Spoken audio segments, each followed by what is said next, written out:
Il-Ministru George Policino flimkien mas-Segretarju Permanenti fil-Ministeru tiegħu Chris Chantar qalu li l-investigazzjoni dwar il-kandidat nazzjonalista l-Perit Tony Bezzina kellha tkun konkluża l-4 ta' Mejju. George Policino qal dan meta kien qed jindirizza konferenza tal-aħbarijiet dwar l-4 snin ħidma tal-Gvern nhar it-Tnejn li għadda. Din l-investigazzjoni għandha tistabilixxi jekk il-Perit Bezzina kissirx l-etika professjonali kif ukoll jekk użax fondi u riżorsi pubbliċi għal skopijiet politiċi.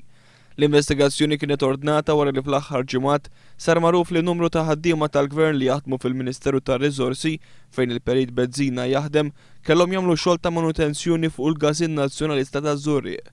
Tony Bezzina huwa l-President tal-Gażin Nazzjonalista.